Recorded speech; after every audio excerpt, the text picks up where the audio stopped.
Our first guests are from Pittsburgh Irish and Classical Theater's The Importance of Being Earnest, director Conall Morrison and actor Alan Stanford.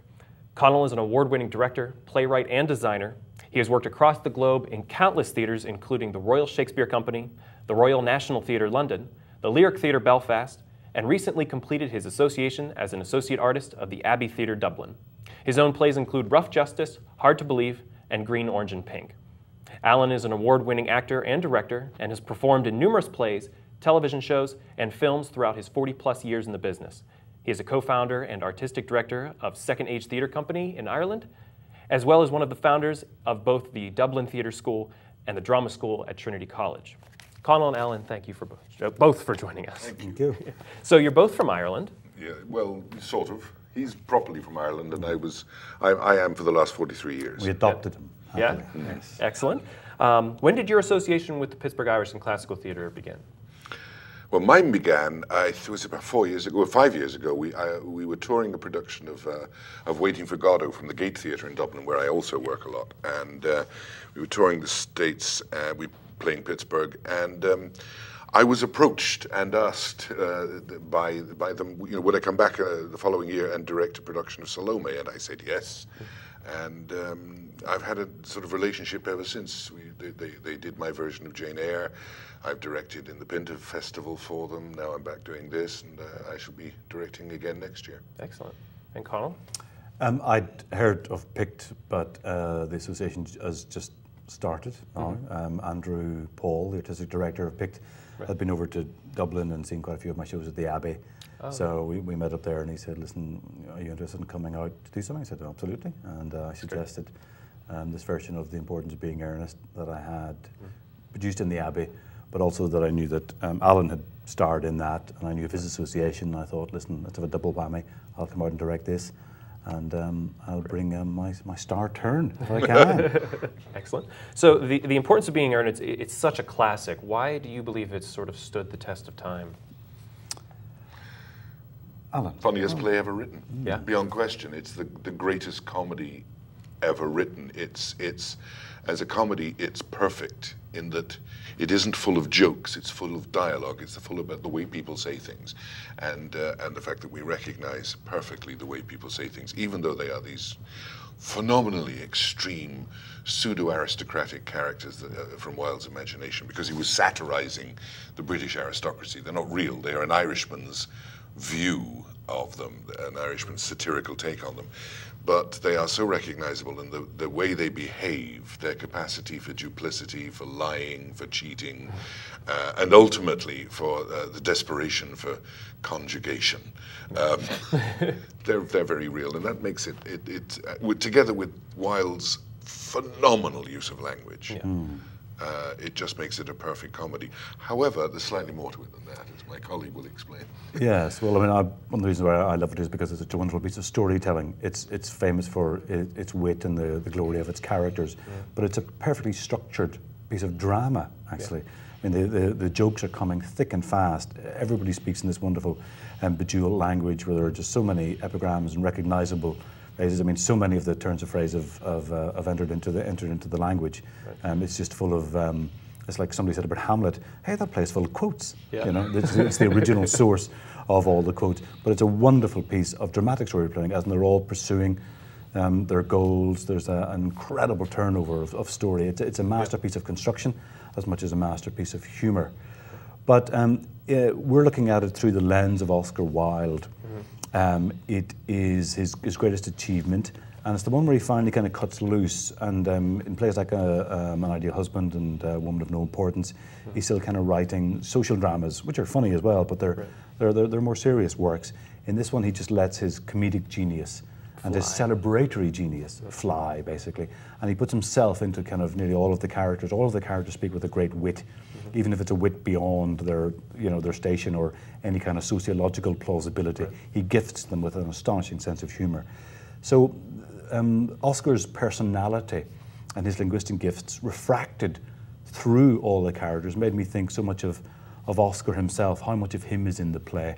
And I was always struck by the fact that the opening night of the first production of The Importance of Being Earnest was arguably his greatest triumph, but it was the beginning of his downfall, because that was the the night when the Marquis of Queensberry delivered a bouquet of rotting vegetables to the stage door with a card saying, for Mr. Oscar Wilde posing as a sodomite. And that set in motion the court cases, Oscar's downfall and his subsequent death. So I decided to kind of to put the two together.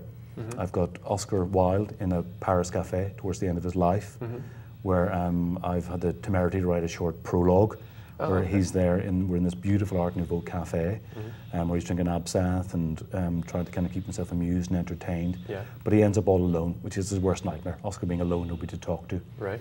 And he hears some music playing, and he remembers back to the opening night of The Importance of Being Earnest. So he kind of, Oscar kind of stages the play. Oh, so this is something new, sort of new twist that you've brought in. Absolutely. So there's a framing, there's a kind of a framing device where Oscar stages the play, but he stages it with all the people who were in the cafe, various beautiful young boys and various other kind of characters who've snubbed him and so on. And Oscar kind of, through the lens of his kind of rich and multicolored imagination, says, I'm going to sit here and I'm going to drink champagne and absinthe and I'm going to remember the play. So almost with Oscar as director, we get the importance of being earnest. So we get the play, but we get it through the lens of Oscar remembering, and Oscar, as it were, as if he is directing his idealized version of the play. Basically, he's casting it. He's the costume designer. He's the director. He's the lighting designer. He's the set designer. He's everything. So we see it through the window of Oscar's imagination. And he acts in it. And he acts in it. Yeah, great. So with all that being said, there might be some of our audience who may have never seen The Importance of Being Earnest. What sort of is the play about? I mean, we have a lot of satire, we have a lot of the dialogue, but is it what character? The play is... Let me hand that over to my colleague. Yes, it is one of those rare works of genius. And Noel Coward wrote one, which I directed a couple of years ago, called Present Laughter. It is a play with virtually no valid plot. It's not about anything. It's about a group of people who, I mean, if I were to begin to explain the complexity of the plot, you'd go mad. But you have two men who are congenital liars, who have invented games by which they get away with their slightly corrupt lifestyle. One of them has invented an invalid, an imaginary invalid that he has to go and visit, and the other has invented an imaginary younger brother. Who he can be when he's in London, while he's back home in the countryside. He's the pillar of the community. So it's about lies. There are girls involved that they want to marry. The unfortunate thing for the man Jack, who pretends he has a brother called Ernest, is that the mother of the girl he loves is the most indomitable dragon who has ever lived. Lady Bracknell. Played by Alan. Played by me. Played by Oscar. I play Oscar. Oscar plays Lady Bracknell. Excellent. But so the plot as such is, how do they manage to get the girls they want? That's basically it. So it's a classic structure like that. Yeah. I mean, while it's full of the most remarkable improbabilities, beautifully spun out, it is about the classic themes of the search for love, the search for marriage, the search for kind of meaning. But it is about that, but it completely satirizes it, to the hilt. But a point, just, taking your question, for people who've never seen The Importance of Being Earnest, do not be afraid. We do The Importance of Being Earnest as written by Oscar Wilde. This is I know I'm in it, but he has directed the most remarkable production of the play. And we've given a sort of an added bonus of letting you see it through the, as Conall says, through the eyes of Oscar. Right. But you're still seeing the play as Oscar wrote it. So we haven't corrupted it in any way, shape, or form. No. This is the play. Yeah. So all the women are being played by men, correct? Yes. We're not changing Cecily's gentlemen. But Cecily, she's not a man in the show. It's men playing women. How is this changing the dynamic? Or maybe from a director's standpoint, how is this what's a new look for Well, again, it's almost like Oscar's ideal world, that he would have, beautiful boys playing women, but all speaking his glorious dialogue. So it's actually a gentle satire on sort of gender construction, on role playing, because all of the characters are kind of performing themselves. Right. They exist within these kind of constructed identities of class and elegance and wit and so on. So by having the men play that, you get a certain kind of, well the actors fully incarnate the femininity, and they're dressed, they have wigs and full makeup, and you know. Is there any divas? Oh no, not at all. Well, no, the characters are divas. The actors aren't. But I have to say, you know, you give an actor a frock, they're away. Yeah. Regardless of whether they're gay or straight, they just love it. There's an unseemly scramble in the casting process to get to play the girls. Actors love costumes. Oh, they do, indeed. Yeah. And no, they don't want to play Jack or Algie. They say, let me play the girls, basically. Right. They have more fun. They have more fun. You've got to wear a corset on. Yes, no, indeed so. But this thing about boys playing girls, I mean, up to the 1700s, that was normal. I mean, Shakespeare, no woman ever appeared in a Shakespearean play when Shakespeare wrote them. Right. Because you just couldn't do that. Up to, I think it was Charles II who actually allowed women to finally appear, and simply because one of his mistresses was an actress. Right.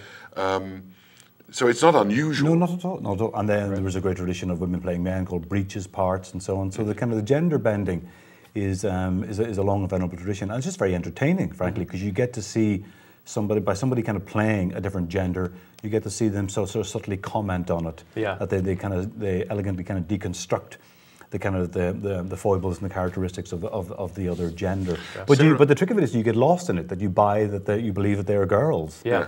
Even though somewhere in the back of your head you go, no, something not quite right here. They are boys. You know, the girls who've had a very close shave that morning. Yeah. It's an interesting. I mean, the divine Sarah Bernhardt played Hamlet, and in our own time, Fiona Shaw, the Irish, the National, played Richard II. Yeah. So there's nothing unusual about it. In fact, I quite enjoy wearing the dress. Well, this sounds like a fantastic time.